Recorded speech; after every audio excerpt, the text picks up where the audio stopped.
Hello friends, welcome to best cooking இன் தமிழ். இது வரைக்கும் நம்ம சேனலை சப்ஸ்கிரைப் பண்ணாதவங்க கீழே இருக்க சப்ஸ்கிரைப் பட்டனை சப்ஸ்கிரைப் பண்ணுங்கள். கூடவே இருக்க பெல் பட்டனையும் ப்ரெஸ் பண்ணுங்கள். ஒரு அருமையான மட்டன் கோலா உருண்டை எப்படி செய்யலாங்கிறதும் பார்க்கலாம் வாங்க. இதுக்கு வந்து நான் 150 கிராம் மட்டன் எடுத்துருக்கிறேன். இது வந்து கொழுப்பும் இருக்கக்கூடாது, இதில் வந்து எலும்பும் இருக்கக்கூடாது. நான் வந்து வெறும் கறியாகவே எடுத்து இதை வந்து நான் குட்டி குட்டியாக கட் பண்ணி வச்சுருக்கேன் இந்த மாதிரி. ஏன்னா இதை வந்து நம்ம வந்து இது மாதிரி கட் பண்ணி வச்சுக்கிட்டா தான் நமக்கு அரைக்கிறதுக்கு ரொம்ப ஈஸியாக இருக்கும். அப்படி இல்லாட்டினா நீங்கள் வந்து கடையில் வாங்கும்போது கொத்தி கேட்டாங்கன்னா அவங்க வந்து கொத்தி கொடுத்துருவாங்க.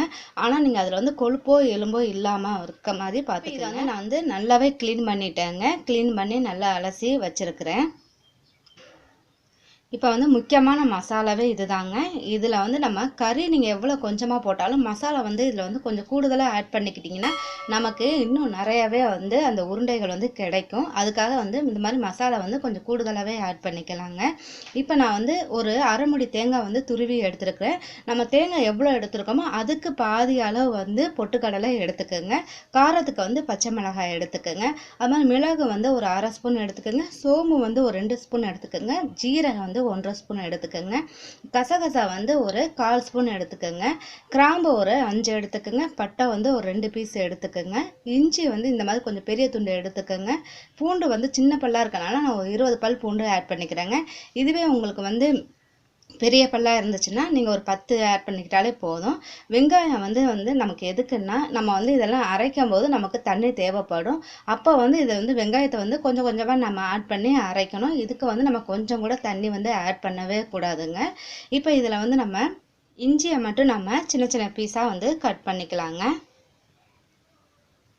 இப்போ நம்ம இஞ்சியை வந்து கட் பண்ணி எடுத்துக்கிட்டோம். இப்போ நம்ம என்ன பண்ண போகிறோம்னா, இப்போ நான் வந்து க்ளீன் பண்ணி வச்சுருக்கேன் இந்த மட்டனை வந்து ஒரு மிக்ஸி ஜாரில் போட்டு இதை வந்து நம்ம கிரைண்ட் பண்ணிக்க போகிறோம். இப்போ எல்லாமே போட்டுங்க. இதில் வந்து கொழுப்பு இருந்துச்சுன்னா உங்களுக்கு வந்து அரையாதுங்க. அதனால தான் இது வந்து கொழுப்பு இல்லாமல் பார்த்துக்கிறது. இப்போ இதை வந்து நம்ம நல்லாவே நைஸாக அரைச்சி எடுத்துக்கலாம். பாருங்க, இப்போ நான் வந்து கறியை வந்து நல்லா அரைச்சி எடுத்துக்கிட்டேன். இப்போ பாருங்க இந்த மாதிரி உங்களுக்கு அரைப்படணும். இப்போ இதை வந்து நம்ம எடுத்து ஒரு பவுலில் வச்சிடலாங்க. இப்போ நம்ம ஒரு பவுலில் எல்லாத்தையும் எடுத்து வச்சுட்டோம். அடுத்து நம்ம என்ன பண்ண போகிறோம், இந்த ஃபுல்லாக இருக்க இந்த மசாலா பொருட்கள் எல்லாமே நம்ம என்ன பண்ண போகிறோம்னா எல்லாத்தையுமே நீங்கள் ஒன்றாவே நல்லாவே மிக்ஸ் பண்ணிக்கோங்க. ஏன்னா ஃபஸ்ட்டு நம்ம இன்க்ரீடியன்ஸ் காமிக்கிறதுக்காக நான் பண்ணேன். அதுக்கப்புறம் நம்ம என்ன பண்ணலாம், எல்லாத்தையுமே மிக்ஸ் பண்ணிடுங்க. மிக்ஸ் பண்ணிவிட்டு இது எல்லாத்தையுமே நம்ம வந்து இப்போ இது ஃபுல்லாகவே நீங்கள் போட்டு அரைக்க முடியாது. அதனால் இதை வந்து நம்ம பாதி பாதியாக தான் அரைக்கணும். நம்ம கறியை வந்து தனியாக அரைச்சி வச்சுட்டோம். அதே மாதிரி இந்த இதையும் நம்ம தனியாக தான் அரைச்சி வச்சுருந்தோங்க. இப்போ நம்ம அதே மிக்ஸி ஜாரில் என்ன பண்ணுறீங்கன்னா இதை எடுத்து போட்டுடலாம். இதை வந்து நான் இப்போ வந்து பாதி பாதியாக தான் அரைக்க போகிறேன்.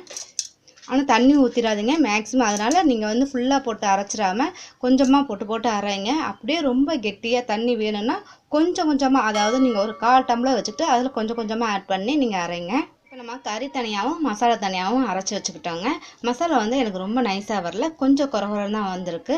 இருந்தாலும் பரவாயில்ல, நம்ம வந்து ரொம்ப தண்ணி ஊற்றி அரைக்கக்கூடாது. நம்ம வந்து இந்த மட்டனோட ஃபுல்லாகவே மிக்ஸ் பண்ணுங்கள்.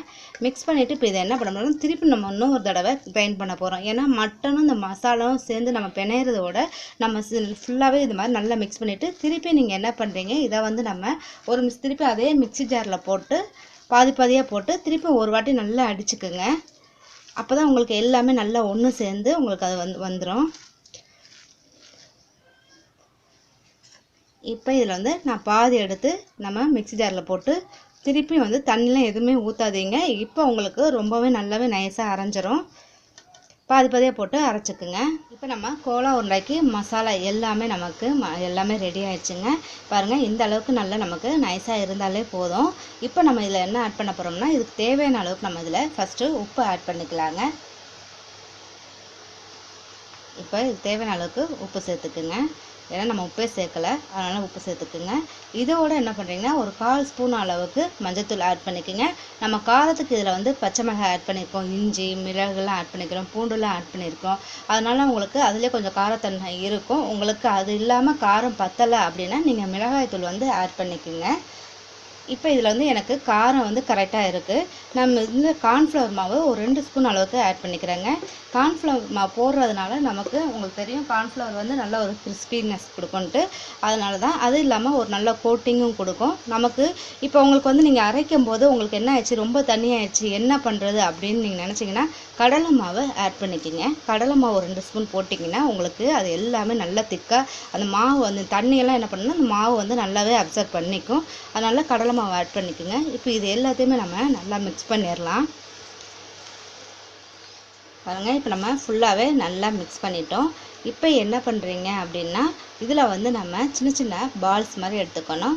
ரொம்ப மீடியம் சைஸில் எடுத்துக்கோங்க, ரொம்ப பெருசாக வேண்டாம். இப்போ இந்த மாதிரி எடுத்துகிட்டு நீங்கள் இதை வந்து எண்ணெயோ இல்லை எதுவுமே நீங்கள் அப்ளை பண்ண தேவையில்லை. கையில் அழகாக நம்ம கையில் கூட ஒட்டாதுங்க, அழகாக ரவுண்டாக வந்துடும். இந்த மாதிரி நீங்கள் ரவுண்ட் ஷேப்பில் பண்ணி எடுத்துக்கலாம். பாருங்கள், இது மாதிரி எடுத்து நம்ம ஒரு பிளேட்டில் ஃபஸ்ட்டு அடுக்கி வச்சுருங்க. பாருங்கள், இப்போ நம்ம உருண்டைகள்லாம் உருட்டி எடுத்துக்கிட்டோம். இப்போ நான் 150 கிராம் மட்டன் தான் யூஸ் பண்ணேன். அதோட மசாலா எல்லாமே சேர்த்தோன்னா நமக்கு நிறையவே வந்துச்சு. உருண்டைகளும் இப்போ நமக்கு நிறையவே வந்திருக்குங்க. இப்போ நம்ம உருண்டைகள்லாம் ஊற்றி எடுத்துக்கிட்டோம். அதுக்கப்புறம் வந்து நம்ம ஒரு கடாய் வச்சுக்கிட்டு அதில் பொரிக்க தேவையான அளவுக்கு எண்ணெய் ஊற்றிக்குங்க. எண்ணெய் வந்து காஞ்ச பிறகு நம்ம ஒரு ஒரு உருண்டைகளாக போட்டுடலாங்க.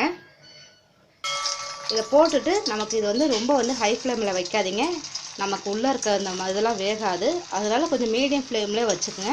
வச்சுட்டு அதுக்கப்புறம் கொஞ்சம் நேரம் கழித்து இதை நம்ம திருப்பி விட்டுருலாங்க. இது 2 சைடுமே நல்ல ஒரு கோல்டன் கலர், அதாவது மெரூன் கலர் உங்களுக்கு வரும். அந்த ஸ்டேஜில் வந்து நம்ம இதை எடுத்துடலாம். பாருங்கள், இப்போ வந்து நமக்கு நல்லா வெந்துருச்சு, கலரும் நல்லாவே சேஞ்ச் ஆகிடுச்சு பாருங்கள். இப்போ இந்த ஸ்டேஜில் வந்து நம்ம எடுத்து ஒரு பிளேட்டில் வச்சிடலாங்க. இதே மாதிரி எல்லாத்தையுமே ஃப்ரை பண்ணி எடுத்துடலாம்.